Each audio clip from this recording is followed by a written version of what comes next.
Bonjour les enfants, donc on passe à l'exercice 2. Donc l'exercice 2, soit Q de R3 vers R, qui a x1, x2, x3, donc c'est un polynôme, d'accord, qui a trois variables. Les variables sont x1, x2, x3, donc qui est déterminé par Q de x1, x2, x3, c'est x1 au carré, plus 2x2 au carré, plus 4x1, x2, plus 4x1, x3, plus 2x2, x3. La première question montrait que Q c'est une forme quadratique sur R3. C'est quoi une forme quadratique? Une forme quadratique, c'est un polynôme homogène de degré 2. C'est bon? Homogène, ça veut dire qu'il y a plusieurs composantes et chaque composante, il est de degré 2. x1 au carré, il est de degré 2. x2 au carré, de degré 2. x1 fois x2, celui-là degré 1 et celui-là degré 1. Donc le produit degré 2. Celui-là degré 2 et celui-là degré 2. Donc celui-là, c'est un polynôme homogène de degré 2. Donc c'est une forme quadratique. Voilà, donc Q est une forme quadratique car Q est un polynôme homogène de degré 2. C'est bon? Donc pour voir est-ce qu'on a une forme quadratique ou non, il suffit de voir si on a un polynôme homogène de degré. Ça veut dire la somme des monômes, et chaque monôme il est de degré 2. C'est le cas ici. Écrire la forme polaire de f associée à Q.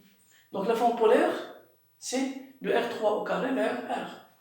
Donc f de x1, x2, x3, y1, y2, y3. C'est ça la forme polaire, d'accord? Elle est définie par quoi?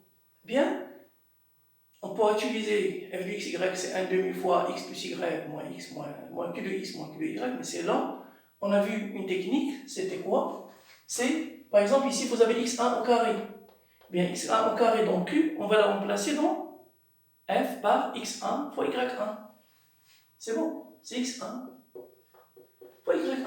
Comme ça, lorsqu'on aura x1, x2, x3 est égal à y1, y2, y3, ça veut dire quoi? Lorsqu'on aura q de x1, x2, x3, vous aurez y1 est égal à x1. Donc vous aurez x1 au carré. Donc c'est parfait. Plus 2, x2 au carré, ça va devenir x2, y2, comme on a vu dans le cours. Plus, maintenant on a x1, x2. x1, x2, c'est 1 demi de x1, y2, plus x2, y1. Et puisqu'on a 2, donc on va mettre 2 fois. Donc qu'est-ce qu'il reste? 2, x1, x2. Ça va donner x1, y2, plus x2, y1. C'est bon? Donc comme ça, lorsqu'on va prendre ces deux-là, ils sont les mêmes, ça veut dire que yi est égal à xi. Vous aurez ici x1, x2, plus x2, x1, c'est 2x1, x2, fois 2. Donc c'est ce qu'on a tout à l'heure. Plus, celle-là, c'est la même chose, c'est 2 fois. Donc 2x1, x3, c'est x1, y3, plus x3, y1. Comme ça, si vous prenez y3, c'est y3 c'est x3 et y1 c'est x1, vous aurez 2x1, x3. Plus, là vous avez 2x2, x3, c'est x2, y3, plus x3, y2. C'est ça la forme polaire. C'est la forme polaire de Q. La forme polaire, ça veut dire la forme quadratique, la forme bilinéaire symétrique associée à Q. C'est bon? Maintenant, on passe à la deuxième question. Bien, on pose f est égal à r croix 0. Ça veut dire la troisième composante, c'est 0. Autrement dit, f, c'est l'ensemble des a, b, 0. C'est ça. C'est l'ensemble des a, b, 0. Tel que AB appartient à R. Et donc ça, il est engendré par, c'est A fois 1, 0, 0, donc il est engendré par E1 qui est égal à 1, 0, 0, et E2 qui est égal à 0, 1, 0. F c'est un espace vectoriel de dimension 2. Il a pour base, donc c'est A fois 1, 0, 0, plus B fois 0, 1, 0. Et donc vous avez E1 qui est 1, 0. Donc c'est le deux premiers vecteurs de la base canonique de R3. Donc c'est une base de F puisqu'ils sont libres, donc c'est un système libre, donc c'est une base de F. Maintenant on va voir F orthogonal. F orthogonal c'est quoi? C'est l'ensemble des x1, x2, x3 appartient à R3 tel que. C'est l'ensemble des vecteurs qui est orthogonal à E1 et à E2 en même temps. Ça veut dire, vous avez le système f de x1, x2, x3. E1 c'est 1, 0, 0 est égal à 0. Ça veut dire que ce vecteur-là, il est orthogonal à E1. Et de même, il doit être orthogonal à E2.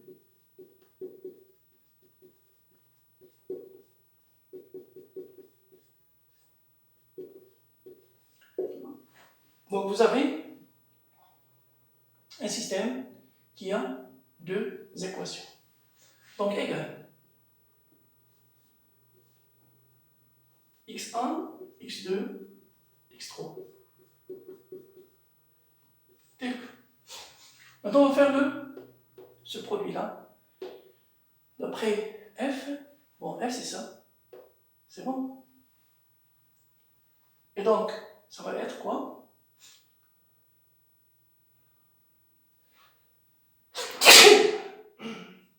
Je m'excuse. Donc, on va remplacer ici x1, x2, x3, il est là. Et on va remplacer y1, y2, y3 par 1, 0, 0. Donc, qu'est-ce qu'on va obtenir? On va obtenir x1 fois 1. D'accord? y1, c'est 1. y2, c'est 0. y3, c'est 0. Donc là, on va obtenir x1. x1 fois 1. Là, 2x2 fois 0. C'est 0. Ça, c'est y2, c'est 0. y1, donc on va chercher les y1. y2, y3, c'est 0. Donc y1, donc on obtient 2x2. C'est bon?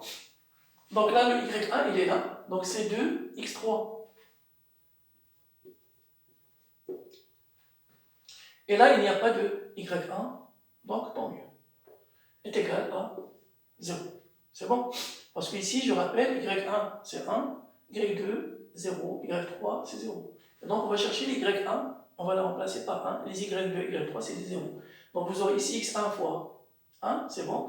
Là, y2, c'est 0, donc c'est 0. Là, y2, c'est 0, donc c'est 0. y1, c'est 1, donc vous aurez 2x2. Là, c'est y3, c'est 0. y1, c'est 1, donc 2x3. Voilà. Et là, il n'y a pas de y1, ça c'est 0 et ça c'est 0. Maintenant, la deuxième équation. La deuxième équation, vous avez y1, c'est 0. y2, c'est 1. y3, c'est 0. Donc, on va chercher les y2, on va les remplacer par 1. Les autres, c'est 0. Donc là, c'est 0. Là, c'est 1. y2, c'est 1. Donc, c'est 2x2. Là, c'est 2x1. D'accord? Parce que y2 c'est 0, y1 c'est 0, donc ils sont 20. y3 c'est 0, y1 c'est 0, y3 c'est 0, y2 c'est 1, donc il reste plus x3 est égal à 0. C'est bon? Est égal l'ensemble des x1, x2, x3 tel que. Donc on va arranger ça, d'accord? Donc ça va donner x1 plus 2x2 plus 2x3 est égal à 0. Et x1, 2x1, je m'excuse, 2x1 plus 2x2 plus x3, c'est 0. Voilà.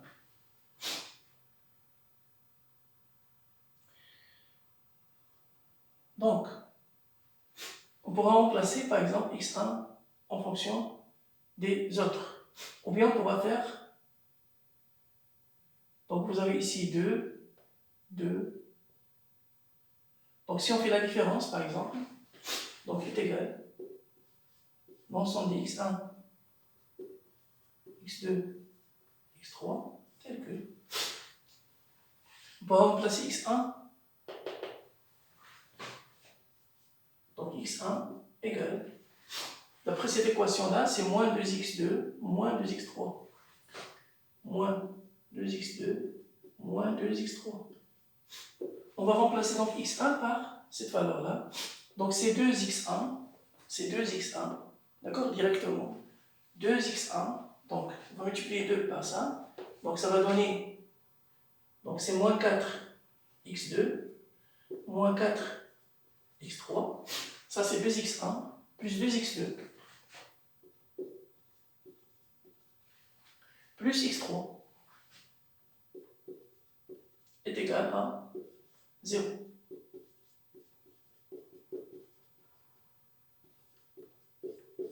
Donc c'est l'ensemble des x1 et x3 tel que vous avez x1 est égal à moins 2x2 moins 2x3. Et ici, on va voir les morceaux. Donc moins 4x2 plus 2x3, donc ça va donner moins 2x2. Et puis là, c'est moins 3x3 égale à 0. Ça veut dire quoi? Que x2, donc d'après ça, x2 est égal à moins 3 sur 2. D'accord? Donc x2 est égal à moins 3 sur 2 x2. On va le remplacer ici. Et donc on aura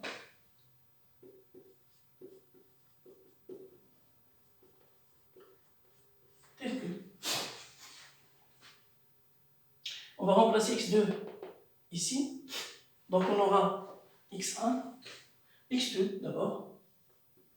C'est moins 3 sur 2 x3. Et puis x1 égale moins 2x2. On va multiplier par ça. Donc ça va donner 3x3. C'est bon?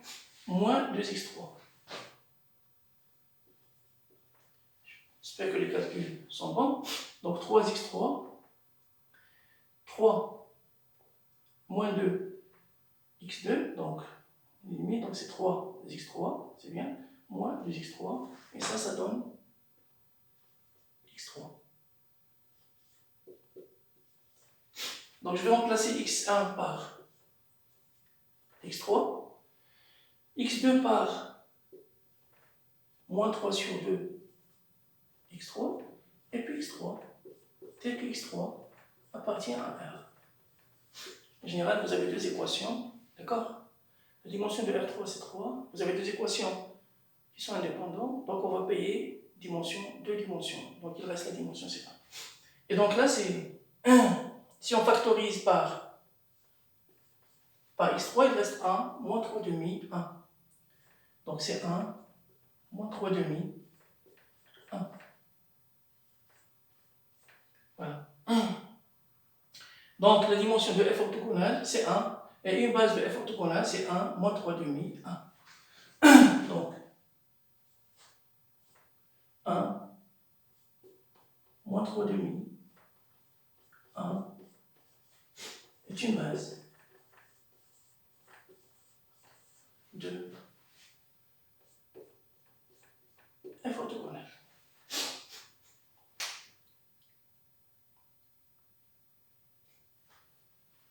C'est bon?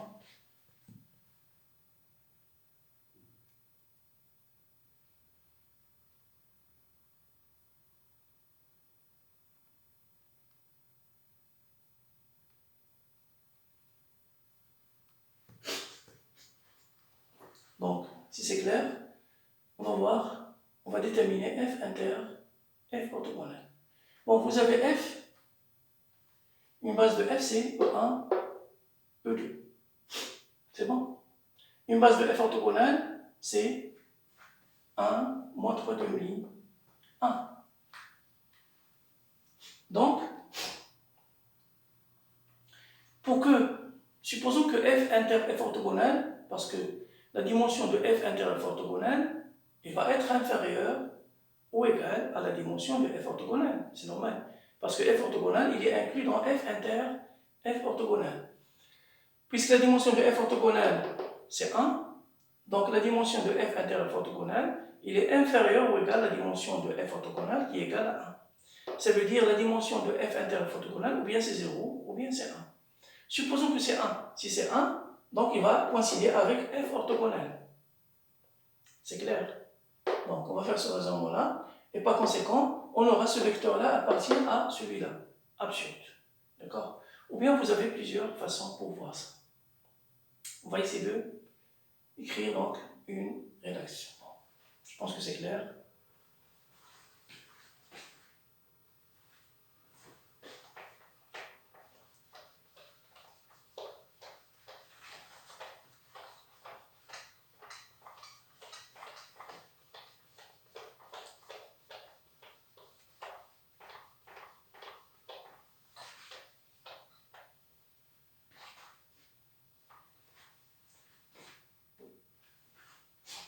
Donc on va laisser les hypothèses ici. On va voir maintenant f intérieur orthogonal. Bien, on a la dimension f orthogonale, il est inclus dans f inter f orthogonal. D'où 1 qui est égal la dimension, je m'excuse là, c'est l'inverse bien sûr. F inter f orthogonal, il est inclus dans f orthogonal. Donc 1 qui est égal à la dimension de f orthogonal, bien, celui-là, il est supérieur ou égal à la dimension de f inter f orthogonal. Donc ça veut dire que la dimension de f inter f orthogonal, c'est ou bien 0 ou bien 1. Donc supposons que la dimension de f inter f orthogonal, c'est 1. C'est bon? 1 c'est quoi? C'est la dimension de f orthogonal. D'où vous aurez f inter f orthogonal est égal à f orthogonal. Parce que vous avez f inter f orthogonal, il est inclus dans f orthogonal, ils ont la même dimension, donc ils sont égaux. C'est-à-dire, donc f inter f orthogonal est égal à f orthogonal. Ça veut dire quoi? Que l'intersection est égale à f orthogonal. Donc f orthogonal, il est inclus dans f.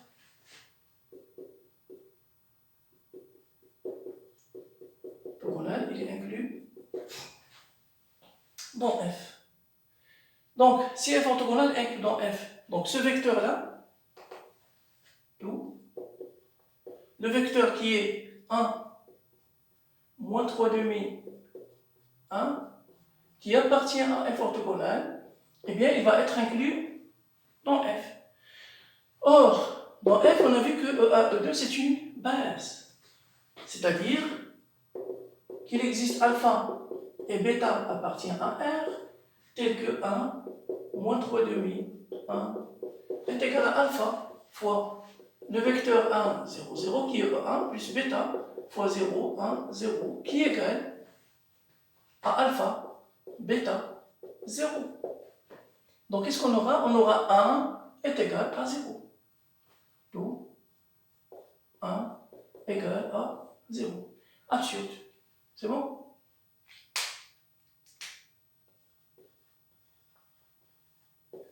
Voilà.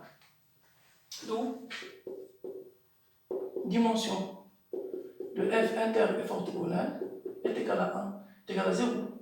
Et f inter f orthogonal est égal à 0. C'est clair? Donc, comme f inter f orthogonal c'est 0, ça veut dire quoi? Que f est non isotrope.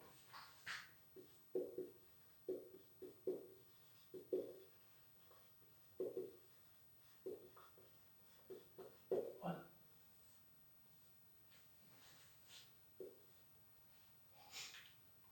C'est bon?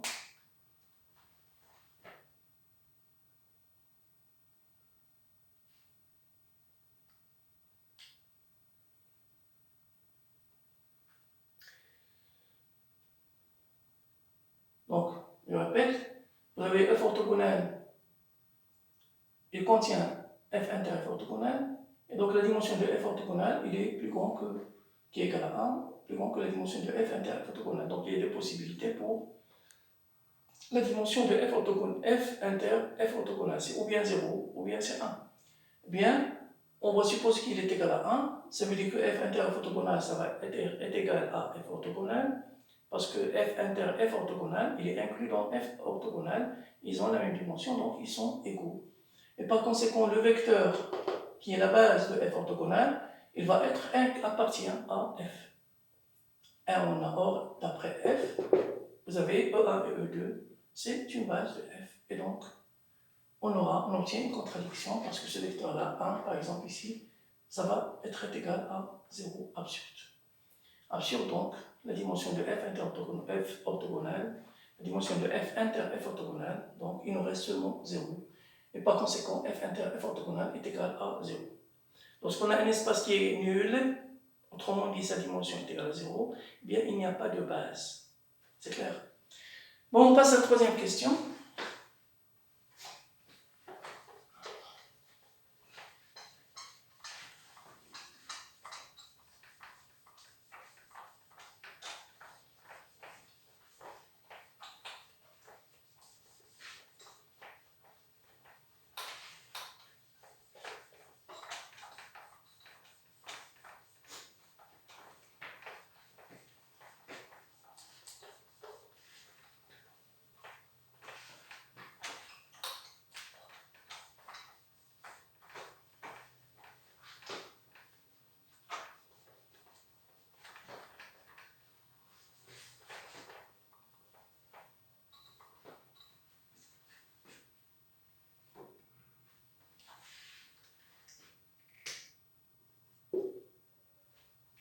Troisième question.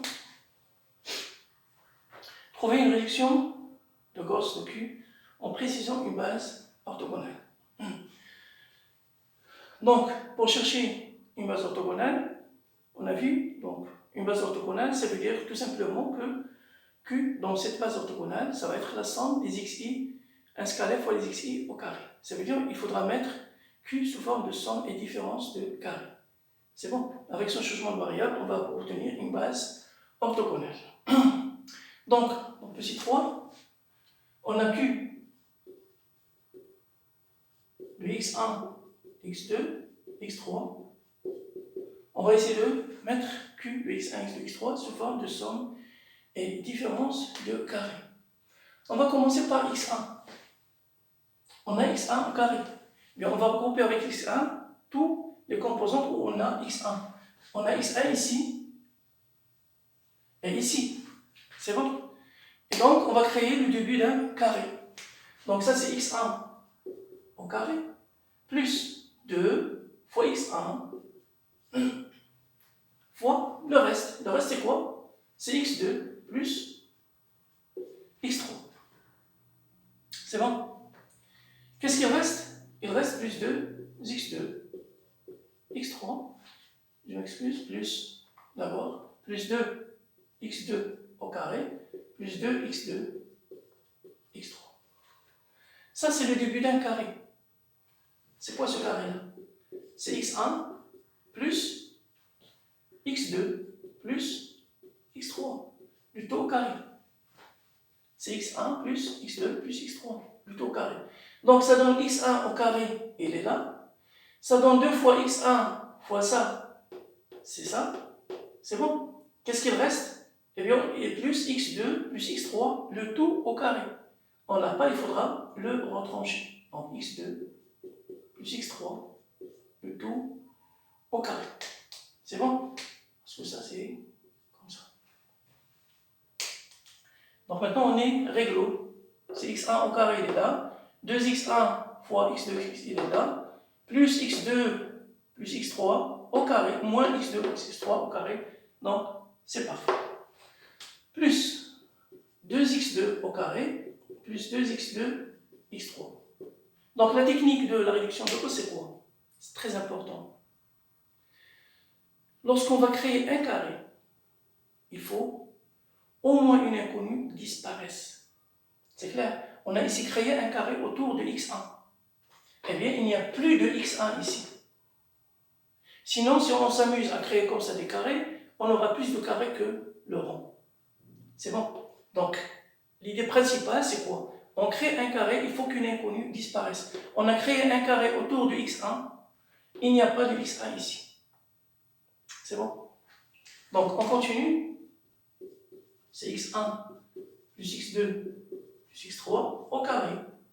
Donc là, au carré, c'est combien? C'est moins x2 au carré, moins x3 au carré, moins 2x2 x3, c'est ça, au carré avec le signe moins, plus 2x2 au carré, plus 2x2 x3.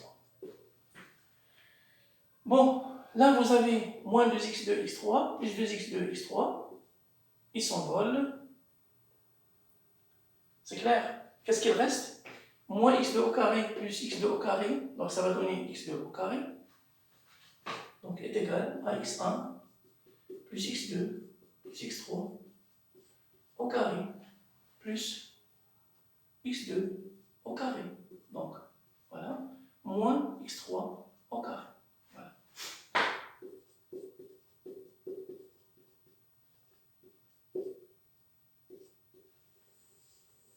C'est ça, la réduction de Gauss. C'est bon?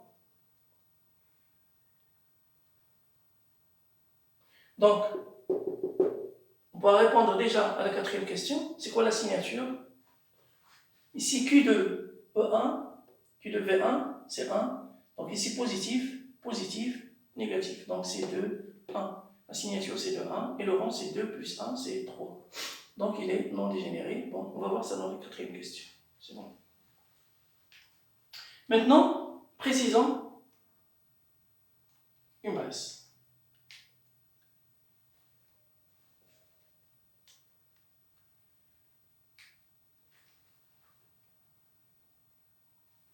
Donc là, je m'excuse, on va répondre à la quatrième question, d'accord? Parce qu'on a directement ça.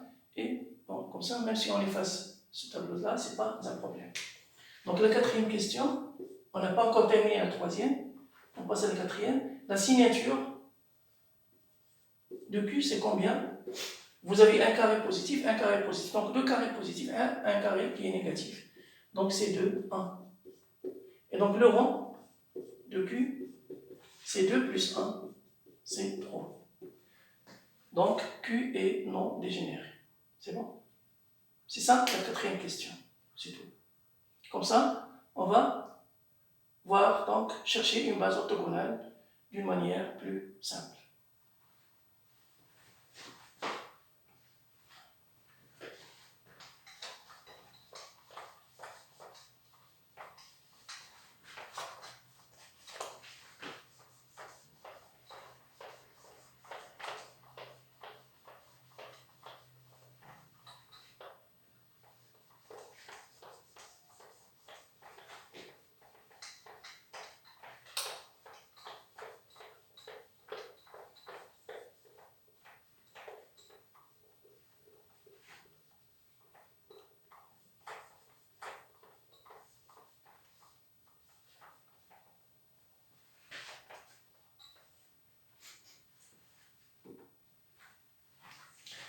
Donc, la réduction de Gauss, c'est celle-là. Donc, c'est quoi le changement? Donc, comme on a dit, si vous avez x, un vecteur qui appartient à R3, c'est bon? On va prendre E1, E2, E3, la base canonique. Donc, on pourra écrire sous la forme de x1, E1, plus x2, E2, plus x3, E3, avec B, E1, E2, E3, la base canonique de R3. C'est bon? Si on prend S, une autre base orthogonale qu'on essaie de chercher, c'est clair? On suppose, c'est la méthode de la découverte. On suppose que la base orthogonale existe, on va voir quelles sont les conditions qui définissent cette base-là. C'est bon? Donc, si on suppose S, c'est par exemple U1, U2, U3, une base orthogonale.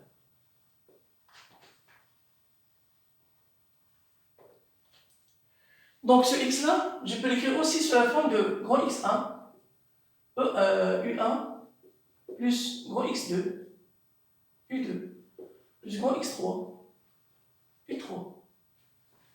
C'est bon? Ça veut dire un x, ses composants dans la base canonique, c'est petit x1, petit x2, petit x3, et dans la base u1, u2, u3, qui est une base orthogonale qu'on va essayer de la chercher, les coordonnées sont grand x1, grand x2 et grand x3. Donc, quelles sont les coordonnées de u1? Dans la base u1, u2, u3, c'est 1, 0, 0. Donc, les coordonnées de u1, c'est grand x1, c'est 1, grand x2, c'est 0, et grand x3, c'est 0. C'est bon? Bon, on va revoir ça. Et donc, q de x est égal à q de x1, e1, plus x2, e2, plus x3, e3. Donc, si on remplace maintenant dans la base orthogonale, c'est q de x1, u1, plus x2, u2, plus x3, u3. Donc, q de x1, x2, x3. Donc, comme u1, u2, u3, c'est une base orthogonale, donc ça c'est combien? C'est q de u1, x1 au carré, plus q de u2, x2 au carré, plus q de u3, x3 au carré. C'est bon? Ça veut dire quoi? La base, bien une base orthogonale qu'on essaie de chercher, on va la nommer u1, u2, u3, et q de x, il est sous cette forme-là, sous forme de carré. Donc si on fait l'analogie, qu'est-ce que vous avez ici? X, ça c'est au carré, ça c'est au carré, ça c'est au carré. Ça veut dire quoi? Il suffit de poser x1, donc posons le changement de variable. Grand x1, c'est x1 plus x2 plus x3.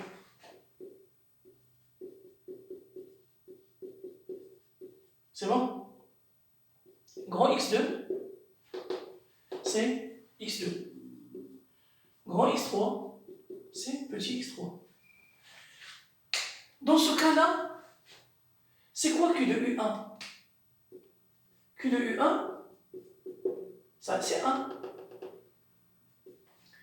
Q de u2, c'est combien? C'est 1. Q de u3, c'est moins 1. C'est bon? C'est ça le changement. Nous, qu'est-ce qu'on cherche? On est encore dans le stade de la recherche de U1, U2, U3. On suppose que ça existe.